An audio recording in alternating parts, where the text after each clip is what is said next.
This clip is brought to you by SaveWithConrad.com.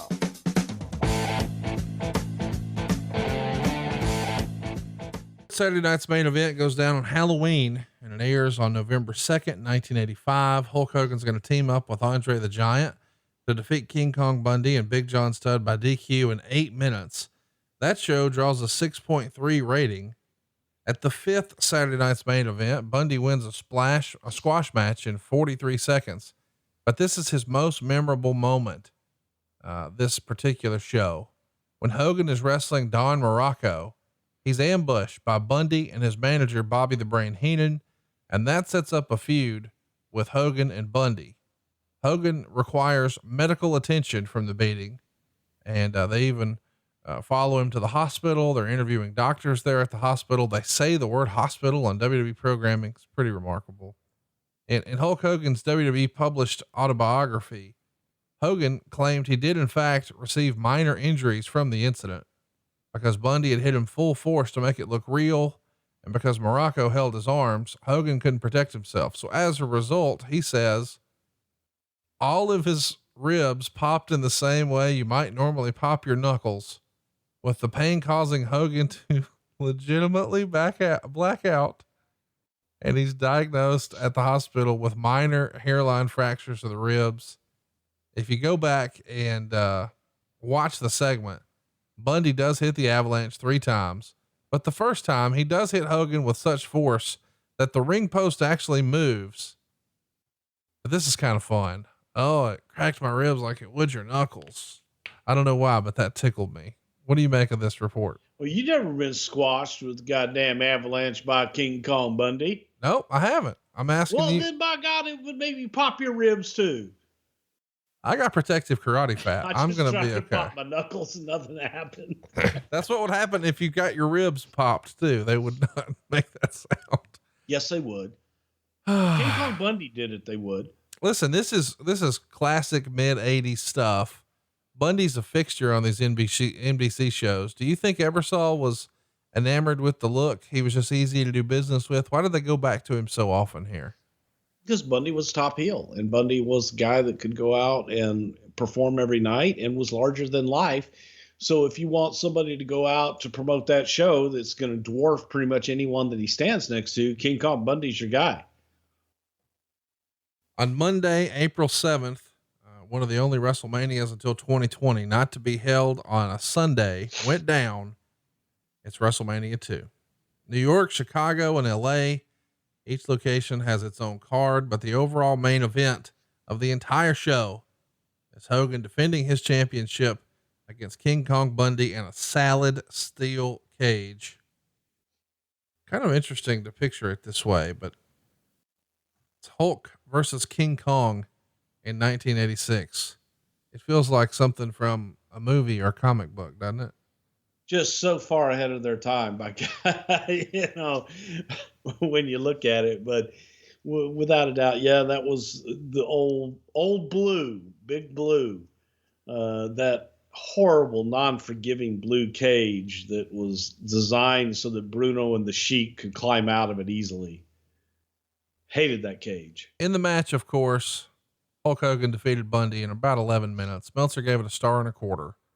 He says, I wonder if they paid Hogan time and a half for going more than 9 minutes. They used a Calgary cage flown in to allow Hulk to climb it without taxing his incredible athletic prowess. In fact, the crew set up the cage was also flown in from Calgary. They're the Hart family. Maybe that gives you an indication of the unnecessary spending they did for this show. Anyway, Bundy bled, but didn't do a good job of it either. The match was slow and piddling and in all pretty bad. But what can you expect from 2 overweight pachyderms from Titan Sports? Hogan did power slam Bundy at the end, 1.25 stars. Critically, I think everybody looks to WrestleMania 2, and it's almost like it's the forgotten WrestleMania.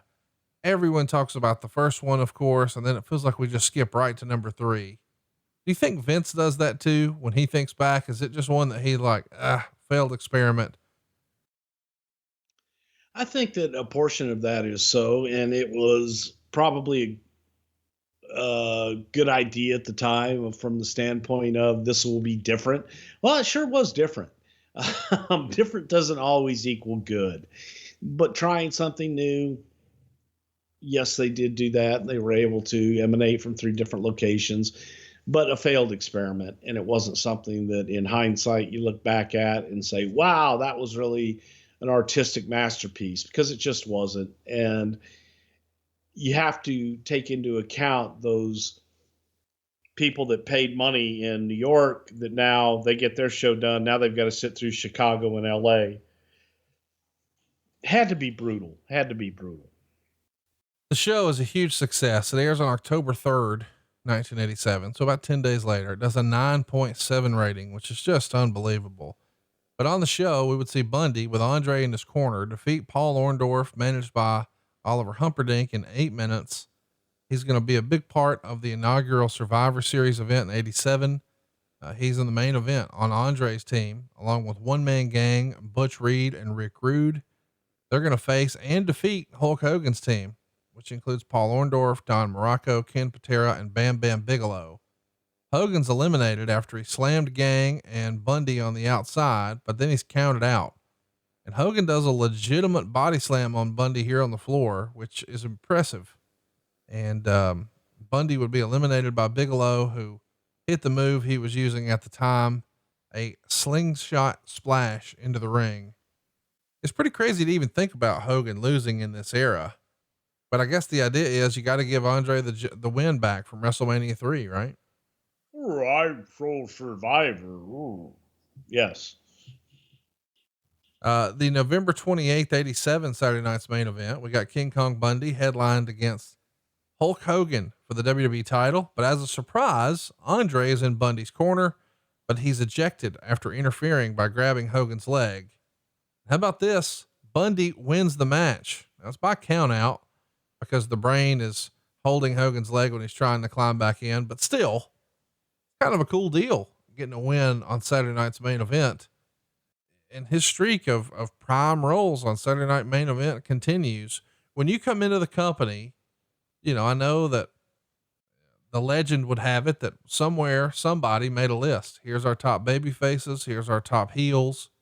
Where was Bundy in the hierarchy when you come in April and May of 87? I think Bundy was definitely a top guy and top heel. And that's why when you talk about WrestleMania 3 and the spot with Little Beaver and those guys, that was something that put so much heat on Bundy from a national exposure. And it was also something that the general media picked up as well. Oh my God, this huge monster of a man slamming Little Beaver and then dropping an elbow on him. That just bolstered Bundy's appeal in general.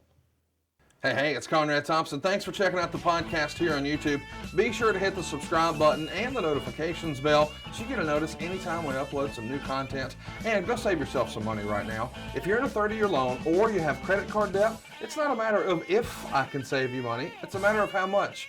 Find out right now for free at SaveWithConrad.com.